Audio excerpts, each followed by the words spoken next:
New tonight on Local 5, the child care crisis continues to frustrate parents tonight. Not only is it extremely expensive, but it's tough to find good daycare centers because there aren't very many. And Local 5's Bryn Carmen explains how a local nonprofit is pushing lawmakers now for more funding this legislative session. Right now in Iowa, for most working parents, it would be cheaper to stay home with their kids rather than paying for child care. That's how expensive it is.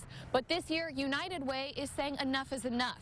They're pushing for more legislation so working parents who make minimum wage can now afford daycare. For your infant, the first year of care at a quality child care setting costs more than sending your student to any of Iowa's public universities. Which means for some Iowans, that's more than rent or a mortgage. Dave says child care has surpassed housing as the #1 cost for Iowans.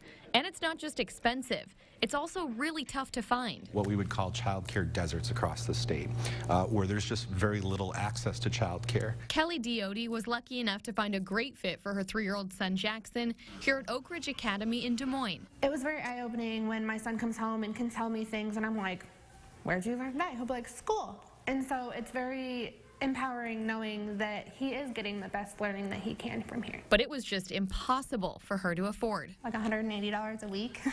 So, I mean, that's more than my rent. Kelly was able to get a scholarship through the daycare so Jackson could keep coming. But not everyone gets that. Thank you, thank you, thank you. Like, you have no idea. It means so much. And that's why Kelly is asking lawmakers for more funding so she and other working parents can make ends meet. So that kids can get the education that they need and to make sure that parents and other people have daycare so that they can afford to feed their family. In Des Moines, Bryn Carmen, Local 5 News. We are Iowa.